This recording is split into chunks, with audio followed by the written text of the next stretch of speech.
Le Parti démocratique de Côte d'Ivoire Rassemblement démocratique africain, PDCI-RDA, l'un des piliers de la politique ivoirienne, est secoué par une crise interne. Au cœur de cette tourmente, Jean-Louis Billon, ancien ministre du Commerce, 2012 à 2015, et homme d'affaires influent, s'oppose à Tidjane Thiam, figure emblématique du parti. Les ambitions de Billon, marquées par des déclarations controversées et des initiatives audacieuses, suscitent des interrogations. Cherche-t-il à moderniser le PDCI-RDA ou à le diviser pour servir ses propres intérêts? Billon, passé du RDR au PDCI-RDA, a tenté de galvaniser les 400 fédérations du parti lors de sa suspension par le Conseil de discipline. Parcourant la Côte d'Ivoire, il prétendait rallier les militants pour briguer la candidature au présidentiel de 2025. Mais à Dabakala, son fief, il a été rejeté, révélant un déficit de soutien populaire. Malgré la levée des sanctions contre lui et d'autres, comme Valérie Yapo, Billon a surpris en créant un mouvement parallèle, refusant de participer au congrès électif. Ce choix alimente les soupçons d'une rivalité personnelle avec Thiam, accusé par Billon de monopoliser le pouvoir au sein du parti. Monsieur Jean-Louis Billon, ces déclarations me font rire. Parce que finalement, je ne sais pas ce qu'il est en train de chercher, ou bien je ne sais pas pour qui il est en train de rouler. Mais je pense fortement que son ambition, c'est de détruire et de semer de la zizanie au sein du PDCI-RDA. Parce que c'est un monsieur qui n'est jamais satisfait des actions et sa seule motivation, c'est la haine viscérale qu'il voue à monsieur Tidjane Thiam. Pour lui, c'est Tidjane Thiam le problème et c'est pas participer à quelques élections que ce soit ou bien participer à un congrès électif. Quand il était sous sanction par le bureau politique, c'est-à-dire par le conseil de discipline du PDCI-RDA, il a parcouru pratiquement toute la Côte d'Ivoire, disant qu'il est en train de battre campagne pour participer au congrès électif pour que les fédérations puissent les lire. Les délégués des fédérations du PDCI-RDA puissent les lire, apporter les flambeaux du parti politique pour les prochaines élections présidentielles. Donc, quoi de plus normal, après, comme on a voulu que le jeu soit assez démocratique, la présidence du PDCI-RDA a quand même levé la sanction qui pesait sur pratiquement tous ceux-là qui ont eu à commettre des exactions et puis qui ont été sanctionnés. Donc, eux tous ont été réintégrés au sein du bureau politique, et y compris même Madame Valérie Yapo et Jean-Louis Billon lui-même. Donc, à un moment donné, la fronde qui est conduite par Jean-Louis Billon, moi, je me pose beaucoup de questions par rapport à ses réelles ambitions. Il a créé même un mouvement disant qu'il ne veut pas participer au congrès électif du PDCI-RDA. Et rappelez-vous que même chez lui à Dabakala, il a été copieusement battu par Tidjane Thiam. Ce qui veut dire que même chez lui, là où il a commencé par battre campagne pour être élu comme candidat du PDCI-RDA, mais sa voix n'a pas porté. Les gens ne lui ont pas fait confiance. Donc, à un moment donné, il faudrait qu'il comprenne que diriger une entreprise, être un homme assez riche, c'est très différent d'être un homme politique. Il n'a pas la carrure pour diriger, premièrement, un parti comme le PDCI-RDA, le parti le plus vieux de la Côte d'Ivoire, qui a vu naître plusieurs partis politiques en Côte d'Ivoire, et c'est un homme qui fait des problèmes personnels, des problèmes politiques. C'est ça son problème à Jean-Louis Billon.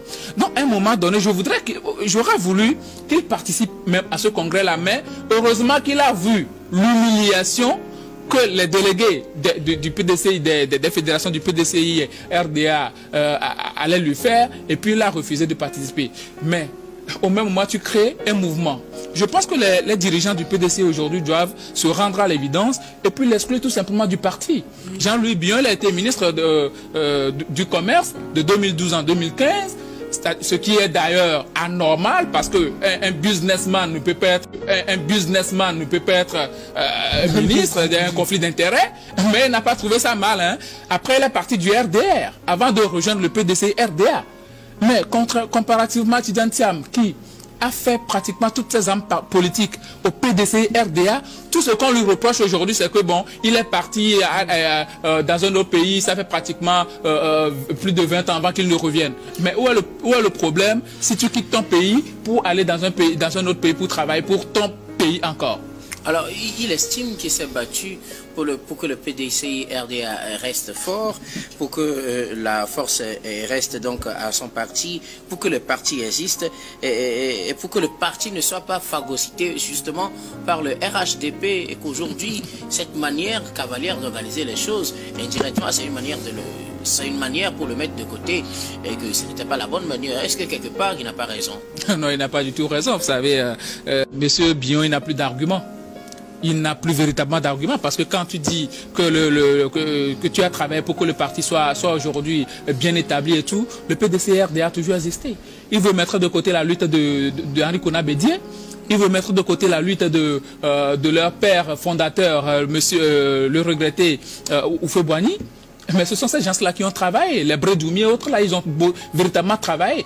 Ce sont ces gens-là qui ont véritablement milité, hein, les militants de premières heures, mais ils ne réclament absolument rien comme présidence au sein du PDC-RDA. Mais lui, il a débarqué pendant combien de temps? Il a financé le parti pendant combien de temps? Mais au PDCI, il y a les plus riches.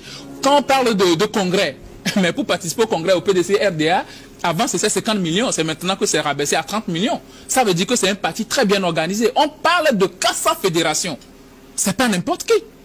C'est un parti très vieux, très bien organisé. Ce sont des gens assez très vieux, très bien organisés. Ce sont des gens assez bien établis qui sont quand même à la direction de ce parti-là. S'il veut partir du PDC-RDA, ben qu'il démissionne tout simplement. D'autant plus qu'il est en train de créer un mouvement ANDCI.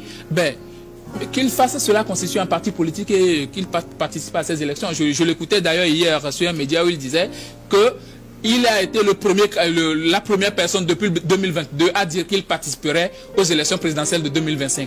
Alors, bon vent à lui et on verra véritablement son véritable poids sur l'échiquier politique ivoirien en octobre 2025. Sauf que pour ça aussi, il a reconnu que personne, nul d'entre eux, n'avait intérêt à y aller seul et qu'il fallait fédérer les forces. Donc, j'espère bien qu'ils c'est un amuseur de galerie.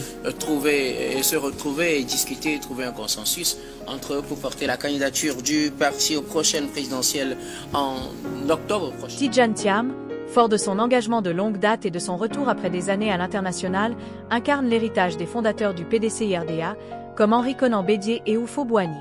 Il reproche à Billon de semer la discorde pour affaiblir le parti face au RHDP, le parti au pouvoir. Thiam défend sa légitimité, arguant que son absence temporaire n'a pas entamé son dévouement. En revanche, le passé de Billon comme ministre soulève des critiques sur un possible conflit d'intérêts, son profil de businessman contrastant avec l'âme militante attendue d'un leader du PDCI-RDA. Le PDCI-RDA, avec sa structure rigoureuse et ses contributions financières élevées pour le Congrès, 30 millions francs CFA aujourd'hui, contre 50 millions auparavant, exige une légitimité que Billon peine à établir. Ses détracteurs l'accusent de transformer des différends personnels en crise politique, ciblant Thiam dans une quête de pouvoir. Ce dernier, quant à lui, insiste sur l'unité pour contrer le RHDP en 2025, un objectif que Billon partage en prônant une coalition des forces d'opposition. À l'approche des élections, Billon peut-il transcender son image d'homme d'affaires pour incarner un leadership politique crédible? Son mouvement parallèle laisse craindre une scission ou la création d'un nouveau parti. Cependant, sa reconnaissance de la nécessité d'une alliance pour 2025 pourrait ouvrir la voie à un compromis avec Thiam et les cadres du PDCI-RDA. Alors que la Côte d'Ivoire se prépare pour octobre 2025, cette lutte interne pourrait redéfinir l'avenir du parti et influencer l'équilibre politique national.